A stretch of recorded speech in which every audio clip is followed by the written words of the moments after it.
Hukum itu aturan, jangan dilanggar, bisa dihukum. Assalamualaikum warahmatullahi wabarakatuh. Tabipun, sahabat Mitra TV, jumpa kembali dengan Zona Hukum yang membahas permasalahan atau hal terkait hukum dan politik yang sedang aktual. Dan kali ini kita masih akan bicara tentang pilkada yang terus bergulir, perkembangannya semakin menarik dan semakin menghangat, baik untuk tingkat lokal di Provinsi Lampung maupun di tingkat nasional. Ada putusan MA yang merubah syarat usia calon, kemudian juga di Lampung ada koalisi partai non-parlemen yang bersatu, yang total suaranya itu 3% atau sekitar 150.000 suara. Nah, untuk membicarakan perkembangan ini telah hadir bersama saya dua narasumber. Saya perkenalkan kepada sahabat Mitra TV. Persis di sebelah kanan saya, Bung Dr. Wendy Melpa SHMH. Assalamualaikum. Waalaikumsalam. Terima kasih Bung Wendy. Terima kasih Bung Dewi. Ya. Di sebelah Bung Wendy, Dr. Budiono SHMH. Ya. Kumpang. Waalaikumsalam. Terima kasih sudah berkenan untuk menjadi narasumber nih, Bung Wendy, Bung Budi. Jangan bosan nanti kalau selanjutnya kami minta jadi narasumber lagi. Ya, sahabat Mitra TV, Bung Wendy ini adalah pengasuh juga peneliti Ruang Demokrasi, sedangkan Bung Budiono pengamat hukum dari Unila. Ya, Bung Wendy, Bung Budiono, kita bincang-bincang awal nih. Secara umum dulu nih, bagaimana Bung Wendy dulu nih melihat konstelasi politik akhir-akhir sebulan terakhir lah, kayaknya kan makin ke atas tuh kalau secara grafiknya, calon-calon makin ini, sudah ada yang di fit proper test, ada yang deklarasi, ada yang rutin pentas musik. Ini gimana Bung Wendy lihat? Jadi ini kan memang sesuai dengan irama demokrasi pemilihan kepala daerah serentak di Indonesia. Yang terjadi di Lampung ini adalah juga semakin bergulirnya tahapan. Yang dimaksud dengan tahapan itu penjaringan di partai-partai politik yang ini juga ikut mewarnai pemberitaan di ruang publik, yaitu bagaimana para calon diundang atau mendatangi partai-partai politik pengusung yang mempunyai kursi di lembaga legislatif. Di situ juga ada semacam fit and proper test. Di situ juga ada penyampaian visi misi dan sebagainya. Jadi memang ada dialog demokrasi di situ. Di samping itu juga ada fenomena bahwa saya nggak tahu ya kalau di luar Lampung, tapi kalau di Lampung ini ada 7 partai non parlemen yang mendeklarasikan diri membangun sebuah koalisi di luar parlemen. Tadi sebagaimana Bang Jali sampaikan bahwa mereka punya akumulasi suaranya itu sekitar 150.000 dan atau sekitar 3% lebih lah. Nah ini mereka ini sedang menunggu judicial review di MK? Mahkamah Konstitusi yang diajukan oleh DPP Partai Buruh dan kalau nggak salah itu Partai Garuda ya. Sehingga kalaupun dikabulkan oleh Mahkamah Konstitusi, mereka ini bisa menjadi sebagai kendaraan tambahan bagi calon kepala daerah yang kurang mendapat dukungan 20% dari partai parlemen. Jadi mereka bisa ikut serta di situ. Bisa mencalonkan. Ya, jadi partai parlemen yang belum mencukupi 20% ditambah mereka.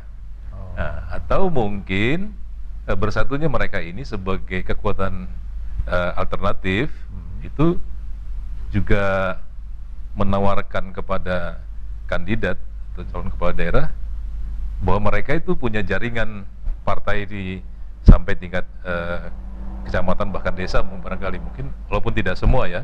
Nah, ini bisa dijadikan sebagai mitra politik daripada calon untuk meraih sukses.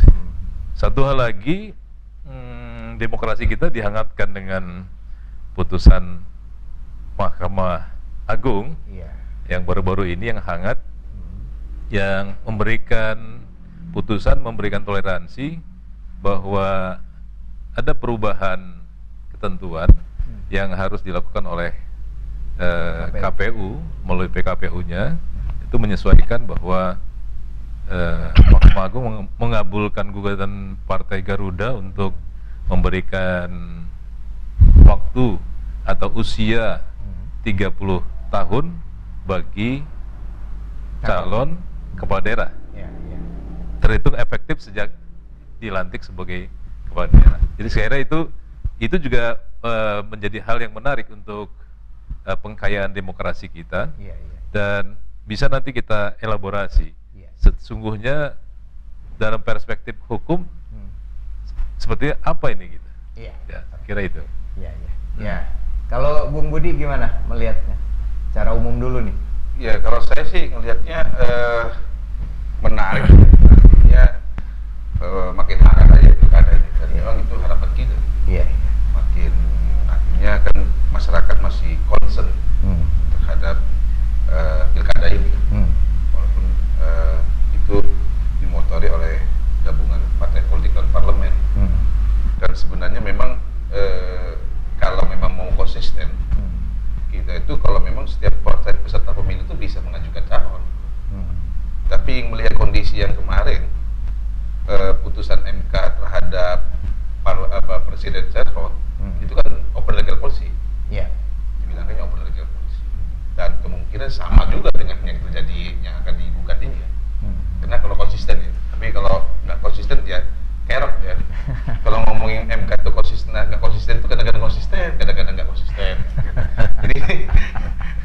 Jadi ya menurut saya sih harus memang dihapuskan ya syarat Batasan minimal suara. Iya, artinya setiap peserta pemilu bisa gitu mencalonkan. Karena ini juga implikasi terhadap biaya kos tinggi terhadap, walaupun tidak ada, banyak yang mengatakan tidak ada mahar, tidak ada ini ya, tapi ongkos perahu. Tapi yang ternyata didengar-dengar di apa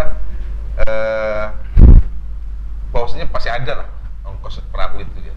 Misalnya dia tiba-tiba kurang satu kursi aja. Dan ini partai cuma satu kursi bisa mahal nih katanya kan gitu. Karena apa ibarat timun bungkuk gitu. Untuk nutupin karung. Ya, perlu timun bungkuk. Itu yang menurut saya sih nggak. Untuk memenuhi 20%. 20%. Ya, padahal dua partai cukup misalnya. Cuma tinggal satu kursi. Partai satu ini punya satu kursi. Mungkin harganya sama dengan yang ini. Karena dia itu istilahnya mencukupi atau bisa menutup karung. Nah, kalau fenomena MA, saya kira nggak ada terkejutnya lah saya. Karena memang ya hampir sama lah nuansa dengan putusan MK 90. Karena menurut saya sih ini agak menarik karena kalau dia sejak pelantikan itu putusannya menurut saya ketidakpastiannya nggak ada. Tapi kalau pendaftaran kepastiannya ada. Itu akibatnya.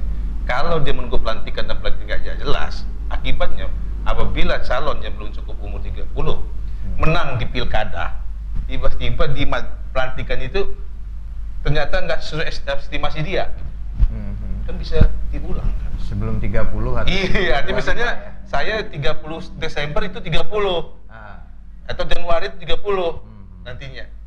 Tapi pelantikan sekarang kan nggak jelas nih. Tapi ketika ternyata pelantikan dimajukan Desember misalnya kan, atau belum 30. Ini untuk gubernur. Itu gubernur. Padahal kita sudah menang gitu kan. Akhirnya cukup syarat. Gitu. Jadi menimbulkan ketidakpastian. Dan juga KPU kan yang kalau pelantikan itu kan wilayah KPU, tapi wilayah daripada ya cukup menarik juga sih sebenarnya apa yang putusan MK. Cuman ya itu tadi agak menurut saya agak bingung ya, karena MA itu kan putusannya menguji peraturan perundangan dia terhadap undang-undang. Iya. Tapi batu ujinya undang-undang dasar MA itu. Jadi menurut saya agak overlap beliau ini dan menimbulkan dan ini dia membuat norma lagi putusannya. Jika membuat norma, mengganti norma dan membuat norma. Kan putusan MA itu biasanya bertentangan dengan undang-undang. Kalau dilihat dari pasalnya tetap 30 undang-undang pasal 7 itu. Ya. Kita nggak tahu siapa. Nanti kita lihat apakah dugaan orang itu ternyata beriris atau berbanding lurus dengan apa yang putusan MA kemarin. Oke. Ini Bung Wendy masih tentang putusan MA nih, Bung Wendy kan. Kalau di putusan MA itu menyatakan pasal 4 ayat 1 peraturan KPU tahun 2020 itu bertentangan dengan Undang-Undang Pilkada 10 2016. Harusnya ya pelantikan. Artinya kan kalau untuk paslon gubernur itu 30 tahun minimal saat dilantik. Untuk bupati wali kota minimal 25 tahun. Ini norma baru yang kata Bung Budi. Nah, ini konsekuensi hukum dari putusan ini apa? Karena MA juga merintahkan KPU harus merubah itu. Ya. Gimana nih, Bung Andi? Ya, memang kalau secara teori hierarki peraturan perundangan bahwa peraturan yang di bawahnya itu tidak boleh bertentangan dengan peraturan yang di atasnya. Iya. Keputusan Mahkamah Agung, keputusan Mahkamah Konstitusi itu tingkatannya setara dengan undang-undang. Maka oleh karena itu peraturan di bawahnya harus disesuaikan dengan undang-undangnya. Nah, tapi mungkin saya punya perspektif yang berbeda. Karena begini, putusan Mahkamah Agung ini dikait-kaitkan dengan Kaisang, sehingga punya nuansa politik. Ya, PDIP sudah ngeluarin statement tuh. Ya, itu menduga bahwa itu ada. Tapi kalau kita melihat secara teori, sebetulnya apa yang diputuskan oleh MA ini satu nafas dengan keputusan MK berkaitan dengan syarat anggota DPR yang akan ikut pilkada. Kan ketentuannya seperti ini. Bahasanya kan bahwa pada saat mendaftarkan diri, menyerahkan surat pernyataan mengundurkan diri apabila dirinya dilantik sebagai anggota DPR atau DPRD. Ini kan ada MK ya? Ini kan ada jarak waktu antara mendaftar dengan dilantik sebagai legislatif. Kita tarik sama dengan putusan MA. Pada saat mendaftar boleh belum genap 30 tahun. Pada saat dilantik ini genap minimal 30 tahun. Juga ada jarak. Ya, jadi ada hukum yang dinyatakan secara deklarator, ada hukum yang berlaku secara efektif. Efektifnya putusan MK pada saat dirinya dilantik sebagai anggota DPR. Efektifnya hukum yang diputuskan MA pada saat yang bersangkutan telah menimbulkan hak dan kewajiban sebagai kepala daerah. Nah, kapan hak dan kewajiban itu timbul? Pada saat dia dilantik, bukan pada saat dia mendaftar. Ya, ini secara teknis perundang-undangan memahaminya seperti itu. Jadi patokannya hak kewajiban paslon itulah ya. Efektifnya berlaku suatu ketentuan hukum pada saat putusan MA ini, maka dilihat kapan hak dan kewajibannya terbit, timbul, maka berlaku ketentuan ini. Nah, kalau di putusan MK pada saat dia dilantik sebagai anggota DPRD, maka berlaku efektif kewenangan dia. Kalau dia sebelum dilantik kan dia nggak punya kewenangan apa-apa. Begitu juga dengan calon gubernur, wakil gubernur, sebelum dia dilantik dia nggak punya kewenangan apa-apa. Nah, kalau tadi apa namanya Bang Budi mengatakan bahwa tidak ada kepastian. Kan KPU itu terikat dengan jadwal dan tahapan pilkada. Dia tidak bisa merubah kehendaknya sendiri. Calon sudah tahu bahwa apakah nanti tanggal pelantikan yang ditentukan dia sudah berusia 30 tahun atau belum. Kalau dia sudah menghitung dia 30 tahun pada saat dia dilantik, maka dia memenuhi syarat. Itu juga yang nanti akan diawasi oleh KPU dan Bawaslu untuk meloloskan atau tidak meloloskan pada saat penetapan. Gitu. Jadi saya kira ini penilaian kepada efektivitas berlakunya suatu ketentuan hukum. Iya. Nah ini Bung Budi tadi sudah disinggung oleh Bung Wendy tentang caleg. Ini masih menarik karena sampai sekarang kan KPU belum menerbitkan nih peraturan. Awal statement dari ketua KPU diralat 2 hari kemudian kan. Ya sempat viral tuh kan. Terakhir kan katanya caleg terpilih wajib mundur gitu kan. Ini kalau Bung Budi melihatnya bagaimana? Caleg legislatif itu lagi menunggu nih peraturan KPU katanya wajib mundur. Ya. Bukan harus cukup membuat pernyataan mundur sebelum dilantik. Ya ini kan memang kekurangan daripada pelaksanaan pemilu kita.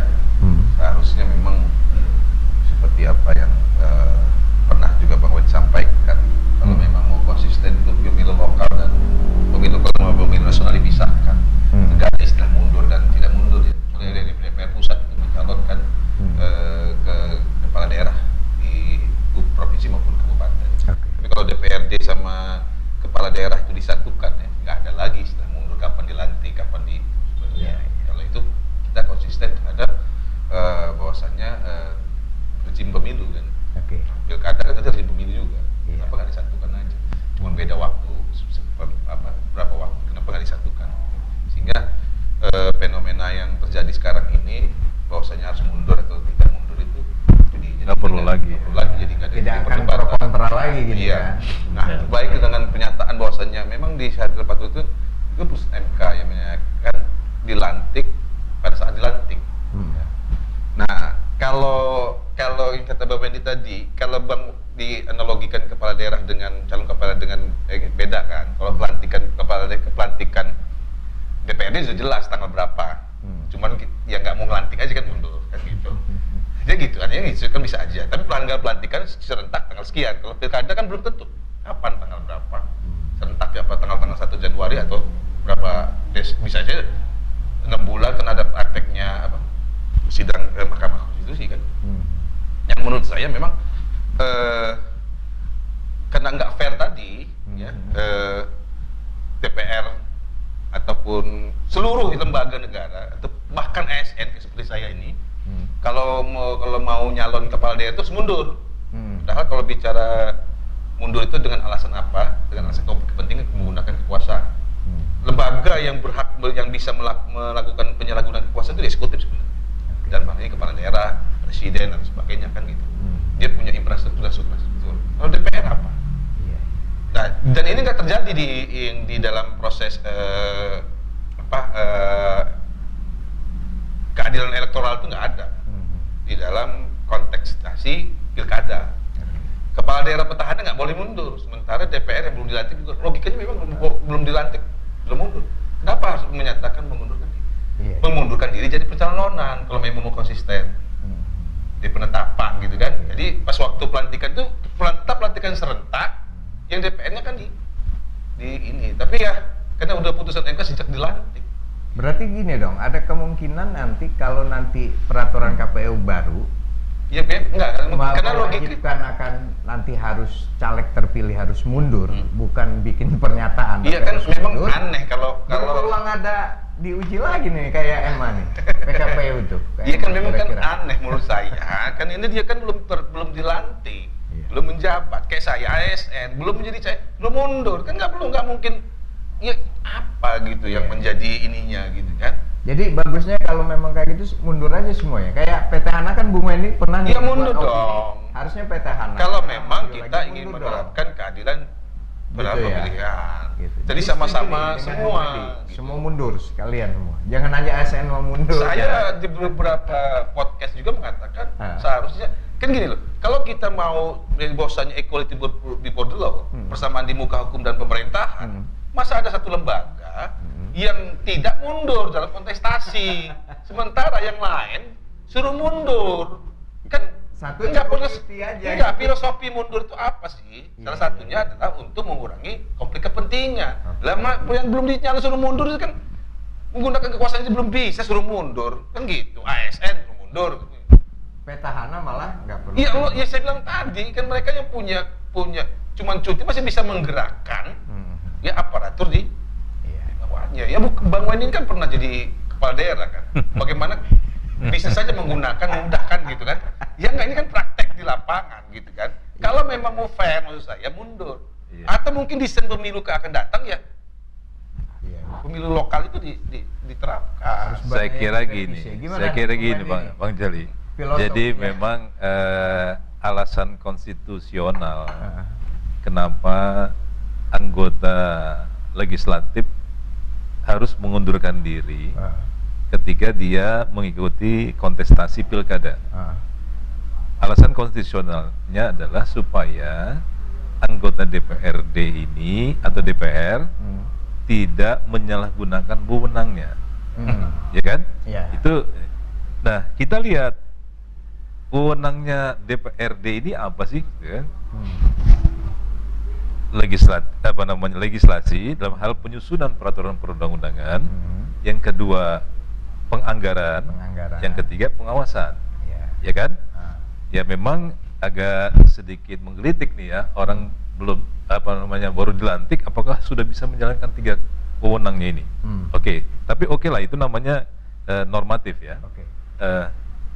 Tapi DPRD ini dalam menjalankan tugas dan fungsinya tidak bersifat eksekutorial, tidak bisa mengeksekusi dia. Dia menyusun anggaran, dia menyusun peraturan daerah, dia melakukan pengawasan dan sebagainya, itu hasilnya itu disampaikan kepada eksekutif. Berbanding sebaliknya, kepala daerah mempunyai kewenangan eksekutorial. Struktur, infrastruktur dia kuasai, anggaran yang disusun oleh DPR dia menggunakan. Kemudian pengelolaan ASN, kewenangannya ada sama dia dan sebagainya. Malah justru sesungguhnya yang berpotensi bisa menyalahgunakan wewenangnya ini dalam pilkada adalah pihak eksekutif, dalam hal ini kepala daerah atau wakil kepala daerah. Tapi mereka ini belum terkena aturan harus mengundurkan diri. Nah, disinilah terjadi ketidaksamaan hukum di hadapan hukum dan pemerintahan sebagaimana dinyatakan pada pasal 27 Undang-Undang Dasar kita. Harusnya kalau bicara equality before the law, persamaan di hadapan hukum dan pemerintahan, baik kepala daerah, wakil kepala daerah, dan anggota DPR terpilih yang duduk, ini harus sama-sama mundur harusnya gitu. Baru ada kesamaan mereka untuk bisa menyalahgunakan wewenang. Iya, fairness dong, fairness di dalam konstelasi kompetisi pilkadanya gitu. Tapi kok nggak ada yang ngajuin uji materi ya? Enggak, ini kan katanya kan gini loh. Makanya saya bilang MK ini kan kadang-kadang menurut saya itu kan kategori Sahrudin. Sahrudin kan pada waktu mundur. Dia menggugat mundur. Kalau waktu itu kalau dia maju mundur. Nah, ketika dia maju mundur, itu dimenangkan kan, nggak boleh mundur, cukup cuti. Nah, mungkin sekarang harus diuji. Mungkin keputusan MK kemarin itu tidak sesuai lagi kondisi politik yang ada. Ya karena harus persamaan di muka hukum. Mungkin argumen pada saat itu bisa diterima, tapi argumen sekarang bisa juga kita masukkan argumen gitu, untuk persamaan di muka hukum. Walaupun pasalnya mungkin sama yang diuji terhadap Undang-Undang Dasar. Dan tapi putusan MK ini kan bukan suatu hal yang seperti yang saya bilang katakan seperti kitab suci, ya. Putusannya bisa ini. Besok juga berubah lagi kok. Makanya dalam kajian kita, Bang Jali, kita tawarkan kemarin dalam bentuk opini, narasi opini kita bahwa ya harusnya kalau bicara soal kesamaan hukum di hadapan hukum dan pemerintahan, para peserta, apakah itu eksekutif, apakah itu DPRD yang ngikut kontestasi pilkada harus semuanya mundur, baru ada fairness pilkadanya. Mundur ya, jadi dia nggak bisa lagi menggunakan dikhawatirkan. Saya dosen. Iya, menyalahgunakan kewenangan. Kewenangan saya sebagai gerakin apa saya bisa? ASN itu syaratnya harus mundur ya. Mundur. Kalau menang mundur gitu. Kalau dulu juga, kalau sudah jadi baru mundur. Ini kan enggak, sekarang putusnya barunya mundur. Belum tentu menang. Iya. Nah, terus yang kedua, alasan konstitusi yang kedua adalah yang tidak boleh itu kan ada istilahnya itu 2 mandat 1 orang. Ya, jadi dia legislatif, dia juga eksekutif. Maka untuk menghindari dual mandat itu tadi, maka salah satu harus mundur. Nah, tetapi kembali lagi, dual mandat itu terjadi kapan? Efektivitasnya kapan? Pada saat terbitnya hak dan kewajiban. Pada saat proses mendaftar belum terbit. Apalagi kalau kata Bang Jali tadi, kalau begitu kalah, gimana? Udah mundur. Kayak Bung Budiano misalnya nyalon, mundur ASN, kalah. Tamat ya karir ASN? Tamat. Artinya kan orang-orang yang nyalon itu mau pensiun semua kan. Berapa hari juga, kan ada yang juga ya sudah mencari pensiun, SK pensiun sudah keluar. Dia ini di saat mengundurkan diri, kalau sudah keluar SK pensiunnya kan. Berarti Wendy ini ke depan banyak harusnya ada yang diperbaiki. Banyak hal. Jadi memang kan gini ya, konsekuensi bahwa terjadi dinamika perubahan-perubahan keadaan masyarakat ini juga berdampak pada terjadinya pengaturan-pengaturan, termasuk soal politik, soal pilkada, soal tadi kan seperti yang saya mundur sedikit tadi, munculnya fenomena koalisi 7 partai non parlemen itu yang di Lampung itu kan sebenarnya merupakan dampak daripada harapan bahwa partai politik itu tidak dikenakan threshold. Jadi dia berhak mencalonkan gitu. Ini yang kemarin juga pada podcast yang lalu kan pernah kita sindir juga, agenda klasik daripada perubahan undang-undang pemilu kan gitu. Iya, gitu. Penghapusan threshold itu. Kalau Bung Budi setuju ya? Udah dulu setuju. Nggak usah ada syarat apa-apa gitu pokoknya. Parpol boleh mencalonkan. Setiap peserta pemilu. Karena kan dia, walaupun dia nggak di parlemen, satu suara itu kan harus dihargai. Kalau kita bicara demokrasi, kedaulatan rakyat. Jadi kalau saya sih dari dulu sih setuju ya. Jangan, tapi alasannya kan nanti calonnya banyak, menghabiskan anggaran nggak juga lah. Orang juga kan justru menampilkan alternatif pilihan kan. Pilihan kan banyak. Jadi menurut saya ya, apalagi kan kalau pemilu sekarang ini kan pemilu yang dengan undang-undang yang lama, yang banyak sekali banyak celah-celah yang mungkin banyak konflik. Pilkada sekarang masih aturannya 2016. Iya, seharusnya memang kan biasanya setiap pemilu itu berubah aturan. Untuk mengevaluasi terhadap kelemahan-kelemahan undang-undang yang lama. Pemilu yang kemarin juga 2017 sih kan? 7 tahun. Iya. Gitu ya. Banyak nih PR sebenarnya berarti ke depan. Iya, banyak. Banyak hal ya. Termasuk juga bagaimana bisa mengakomodir dinamika masyarakat dituangkan dalam bentuk aturan. Sehingga dinamika ini tidak liar tapi diakomodir oleh aturan. Demokrasi kita harus begitu, harus ada pengawalan daripada hukum. Kalau enggak nanti jadi liar ya. Iya. Nah, ini kita ke penyelenggaraan Bung Budi. Kalau dari tahapan, dari pemberitaan juga sekarang itu baik Bawaslu maupun KPU itu sudah menyelesaikan perangkatnya, termasuk yang ad hoc sampai tingkat kelurahan, gitu kan. Tinggal tentunya nanti untuk Bawaslu yang belum pengawas TPS, kemudian untuk KPU-nya ya nanti KPPS gitu. Kalau sampai kelurahan sudah siap, dengan perangkat yang siap ini nanti, menurut Bung Budi apa yang harus dilakukan oleh KPU sekarang? Ya, pembelajaran lah dari peristiwa yang kemarin, yang habis pileg kemarin kan. Banyak penyelenggara yang tersangkut masalah integritas ya. Dan ini jangan sampai terulang lagi di dalam pilkada ini yang serentak ini. Sehingga maka mereka melakukan hukuman ulang ya terhadap penyelenggara di bawahnya. Saya selalu menekankan jangan sampai penyelenggara itu jadi pemicu ketidakpercayaan masyarakat terhadap pilkada yang serentak ini. Ini kan baru pertama kali ya. Perlu penguatan BIMTEK dong ya mereka itu. Kalau saya BIMTEK tuh biasa, mereka sudah BIMTEK, sudah terus BIMTEK yang bahkan dana BIMTEK tuh mungkin lebih besar daripada dana ininya ya. Iya. Cuman ya kita ini kan dalam kendala dalam proses, kemudian masalahnya dalam proses rekrutmen. Maka kalau saya diberikan narasumber di dalam BIMTEK, saya tekankan, Anda ini mau jadi penyelenggara, mau kaya apa memang mau bagus pemilu ini. Kalau Anda mau kaya, Anda pasti akan berlaku curang, gitu aja. Tergantung niatnya. Kalau Bung Wendy ngelihatnya gimana nih? Udah siap nih perangkat nih KPU nih dan Bawaslu.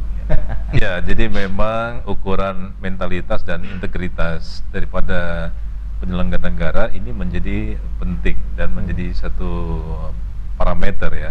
Karena dari hasil kerja mereka, hasil pemilu ini apakah nanti menjadi legitimate atau tidak legitimate.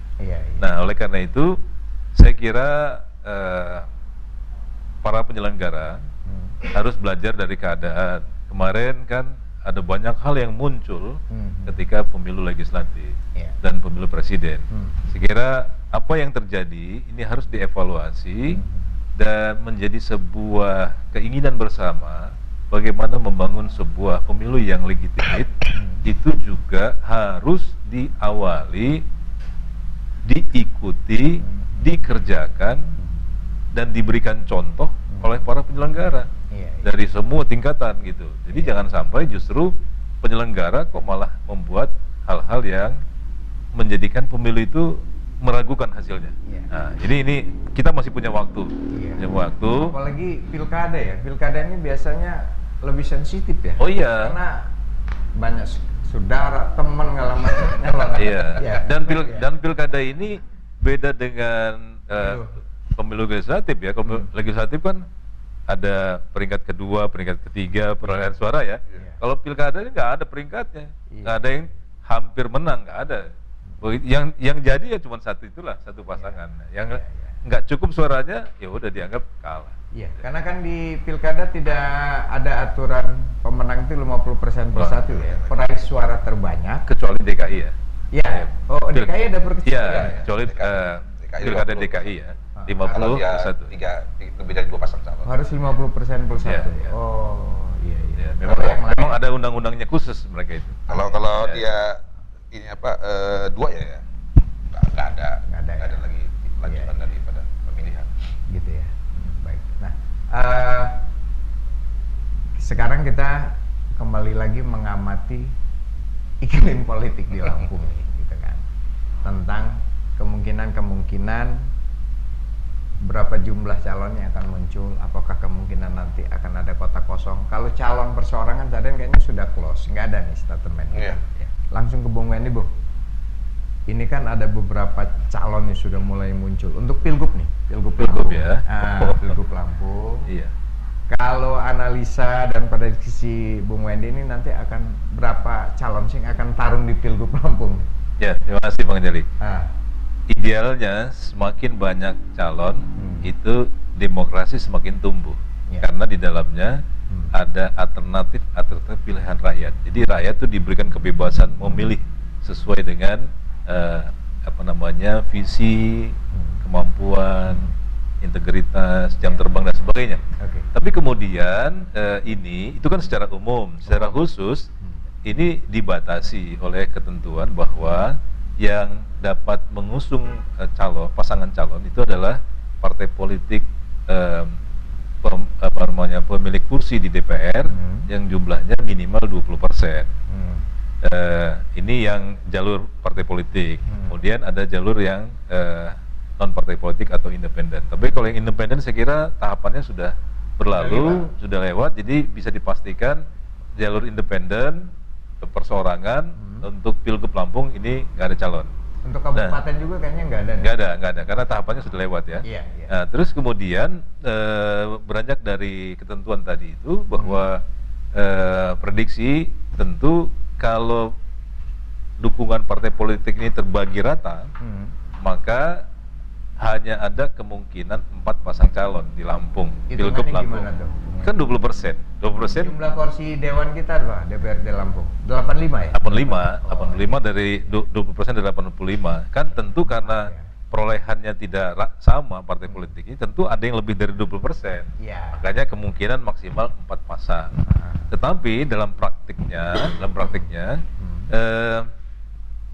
saya melihat bahwa kemungkinan ini hanya maksimal 3 pasang calon. 3 ya? 3 pasang calon. 3. Dilihat dari proses akumulasi kegiatan di lapangan yang kita ikuti dari beberapa media sosial maupun media cetak yang melakukan gerakan-gerakan politik baik di tingkat provinsi maupun sampai ke kabupaten kota. Saya lihat cuma hanya ada 3 pasang calon ini kemungkinan. Ya, kemungkinan ya. Tapi juga terus kemudian kalau ada dinamika di penghujung saling memberikan dukungan, bisa jadi ini cuma 2 pasang calon di Lampung, head to head di Lampung ini. Tapi tetap tidak berlaku yang 50% plus 1. Enggak, suara terbanyak. Suara terbanyak ya. Meski 2 calon. Suara terbanyak ya. Kalau Bung Budi? Ya, kalau saya sih ngelihatnya hampir sama dengan Bang Wendy ya. Kalau saya sih 3 lah. 3 ya? Karena ngeliat konstelasi yang jadi dan gerakan para calon ini kan, kalau yang muncul di permukaan gitu kan. Apalagi dengan komposisi yang parliamentary threshold itu ya, mungkin kan orang bahkan mungkin ya bisa saja ya 2 atau 1 kan. Dengan fenomena kota kosong ini kan juga agak fenomena kota kosong independennya nggak jadi ya. Karena metro itu kan belum independen. Iya. Sekarang malah metro. Dan 2 kali Indonesia di Lampung ini ada 2 pendant Lampung Timur dan Metro. Ya, kan artinya yang bagus lah. Tapi sekarang nggak jadi. Tahapannya sudah lewat. Dan syaratnya juga. Makin syarat independen itu makin berat daripada syarat tidak independen. Independen yang tidak independen syaratnya, karena harus menyertakan materai. Dan saya di beberapa kabupaten kalau saya lihat fenomenanya dengan karena gini, kita melihat itu kan dari caleg-caleg kemarin ya, dan para caleg kemarin itu kan ada yang nyalon lagi, dengan komposisi jumlah suara dia sudah signifikan. Di situ kalau saya menjaga suara itu tetap aja dijadi gitu kan. Nah ini kan jadi hitungan orang juga kan di dalam melawan orang ini kan. Kalau suara itu sudah untuk di kabupaten-kabupaten yang jumlahnya suaranya yang tidak signifikan kayak pesisir, Mumbar kan itu suaranya kecil, metro gitu. Itu bisa dilihat tuh kalau misalnya calegnya sudah ngeliat itu, orang juga harus berpikir tuh. Ini jangan-jangan belum full aja dia sudah gini, apalagi dia full kan gitu. Menjaganya sudah menang dia dengan suara tinggal nambahin aja kan gitu. Tambah dikit aja. Nah, Ya. ini Bung Wendy, tentang soal tadi tuh koalisi prediksi 3 calon segala macam. Ini kan menariknya nih. Kemungkinan akan linear atau tidak? Misal ya, partai A dengan partai B mendukung si A. Di kabupaten kota itu mungkin nggak partai A, partai B juga berkoalisi untuk bupati dan wali kota. Ya. Ini menarik nih. Ya, idealnya bahwa karena ini pilkada serentak ya antara provinsi, kabupaten, kota, idealnya bahwa partai pendukung koalisi itu juga adalah linear antara provinsi, kabupaten, kota. Tapi di Lampung, saya melihat dan kita analisis kemungkinan ini akan sulit terwujud karena memang dinamika di kabupaten kotanya itu berbeda-beda, dan memang variasinya juga berbeda-beda, sehingga memang untuk Lampung ada mungkin yang bisa linear, tapi mayoritas kebanyakan tidak akan linear karena memang potensi dan dinamika di lapangannya berbeda ya. Nah terus kemudian juga saya melihat paling tidak ada 2 kabupaten ya yang kemungkinan dukungan terhadap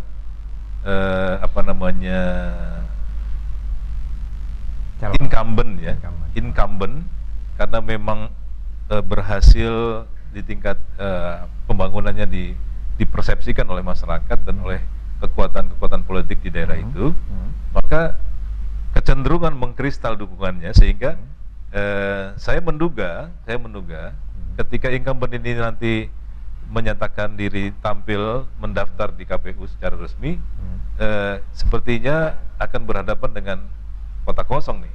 Kota kosong. Ada paling tidak ada 2 kabupaten ini. Dua kabupaten ya, Iya. prediksi ya. Iya. Kabupaten apa nanti kita lihat Nanti aja. lah, ya. Ya. Nggak seru kalau Ya, ya, jangan buru-buru, jangan buru-buru. Kalau soal kota kosong kalau saya sih supaya jangan sampai kota kosong, bikin lawan aja. Karena kalau kota kosong malu kan. Bukan, kalau saya ya, itu jadi aneh loh menurut saya. Pilkada itu pemilihan kepala daerah bukan melawan calon satu melawan kota kosong. Kalau kota kosong yang menang gimana? Kalau Bung Budi secara aturan gimana nih? Ya memungkinkan tuh ada. Kan Setuju cermin nggak sih dari ada aturan kota kosong? sebenarnya aturan itu kan ada itu kan contoh di pemilik kepala desa, ada kota kosong. Maka saya katakan ada salah di kabupaten, di kota di Indonesia kan dicarikan lawannya karena takut kalau kota kosongnya menang gitu. Ini bahaya kan? Menurut saya sih aturan karena sistemnya yang bisa membuat kota kosong. Ya, tapi kalau sistemnya itu aturan itu yang saya bilang tadi tidak ada parliamentary threshold tadi, itu mungkin calon banyak. Iya. Kan gitu. Jadi kalau saya sih jangan sampai ada fenomena kota kosong. Ya berarti kan nggak ada pemimpin, masa nggak ada yang ininya gitu kan? Nah, nggak ada ini bukan karena pemimpinnya memang nggak ada pilihan, tapi ruang itu kan dibuka, gitu. Jalan pendek dipersulit, gitu. Permain threshold ya mungkin kan orang untuk jadi kata yang itu Bang Wedi yang buka ruang demokrasi itu kan dibuka. Iya. Ini kan aturan, tapi aturannya nggak demokratis, gitu. Nah, maksud saya dengan banyak alternatif, ya pilihan nggak mungkin lah. Biarpun dia punya fenomena apa yang sangat bagus, tapi mesti ada kan kekurangan, mesti ada yang mau nyalon kan. Iya. Nah, takutnya nanti dia sudah ini ternyata fenomena dia punya kemampuan apa hebat tuh enggak, kota kosong enggak lah. Tapi begini, tapi begini ya namanya politik itu kan dinamis, termasuk juga dukungan masyarakat. Bahwa fenomena kota kosong ini bukan berarti mereka udah pasti memenangkan pertarungan, karena pernah ada sejarah di Makassar itu kota kosong menang melawan yang calon tunggal. Cuma di Lampung Barat aja menang nih. Iya. Kota kosong. Nah, kita di Lampung pada pilkada yang lalu ada satu fenomena kepala daerah berhadapan dengan kota kosong dan itu menang. Nah, kemungkinan pemilu 2024 ini ada 2 lagi kabupaten yang juga berhadapan dengan kota kosong. Sebenarnya ini kan di samping memang mengambil sebuah pelajaran dari pemilihan kepala desa, juga ruang ini dimungkinkan karena memang ada ketentuan bahwa partai politik itu harus memberikan dukungan kepada calon kepala daerah. Nah, partai politik ini dengan segala analisisnya, dia ingin berpihak pada yang menang. Dia tidak mau memberikan asal dukungan tapi kalah gitu. Nah, kalau kemungkinan memang hanya ada karena dia sudah nggak bisa calon lagi karena nggak cukup, digabung aja ya sama ini. Iya, awalnya gini ya. Nggak cukup. Ada dua pendekatan. Ya. Ada pendekatan pertama mungkin ada fenomena borong partai. Fenomena yang kedua adalah misalnya karena memang dukungan terhadap si calon itu begitu kuat, sehingga partai politik yang tersisa sudah menyatakan mendukung itu dulu, yang tersisa ini nggak cukup lagi untuk berdiri sendiri, maka tidak mau disyarat, maka akhirnya mereka gabung semua. Karena apa? Ketentuannya partai politik itu wajib memberikan dukungan. Kalau dia tidak memberikan dukungan, maka pilkada berikutnya dia nggak boleh ikut. Ya, sama dengan fenomena pilpres kemarin, bagaimana Partai Demokrat kemudian hijrah buru-buru ke sini. Kan dia dukung kota kosong. Itu yang masuk parlemen ya? Iya. Parpol yang masuk parlemen, yang bukan non parlemen. Wajib mengusung. Iya, wajib. Ya kalau non parlemen nggak wajib loh. Kalau ada sanksi 5 tahun. Nggak boleh, dia nggak boleh ikut lagi. Selanjutnya nanti boleh. Ya, dia evaluasi lagi berikutnya, ya. Dan ini kan sebuah momentum politik yang memang ditunggu-tunggu oleh partai politik. Jadi Pilpres, Pileg, dan Pilkada ini adalah sebuah momentum politik. Jadi kalau dia nggak ikut, ya harga diri dia sebagai partai udah berkurang tuh semangat itu. Jadi itulah sistem tadi yang membuat adanya fenomena kota kosong. Oke. Ya, sahabat Mitra TV, semakin menarik aja perbincangan ini. Nanti kita lihat saja guliran waktunya. Prediksi dua narasumber ini benar atau tidak? Akan ada 3 calon pilgub dan akan ada 2 kabupaten yang melawan kota kosong. Gitu ya, Bung Budi ya. Ya, insya Allah. Ya, kalau prediksi, tapi kalau ngompon bercalon. Ya, kita lihat nanti di 27 7 September, November. Agustus sampai 29 Agustus saat pendaftaran. Oh iya iya. KPU kan? Iya iya. 22 Agustus. Iya iya iya. Hmm. Gitu ya. Iya iya, insyaallah. Ya. Oke, Bung Budi, ini nggak kerasa nih Bung Wendy, kita sudah mau mengakhiri perbincangan ini. Seru deh, Kerasa nih, ya. hampir 1 jam. Ya makanya tadi saya bilang di awal, next time perguliran pilkada ini menarik, Ada tetapi banyak- kesediaan waktunya nanti. ada banyak hal Kita ya. bincang-bincang Ya. lagi. Banyak hal yang Insyaallah. kita kaji ke depannya. Insyaallah. Nanti mungkin closing statement Bung Budi, Ya, 1 menit. saya sih berharap pilkada di Tama ya pasti pilkada di Bandar di Provinsi Lampung ini berjalan dengan kondusif ya. Oke. Yang kedua, saya berharap sih banyak calon-calon alternatif yang muncul di pilkada ini sehingga masyarakat bisa banyak pilihan Iya. untuk siapa yang akan dipilih dia. Yang ketiga, kepada penyelenggara saya tekankan untuk tetap menjaga integritas, jangan sampai mereka menjadi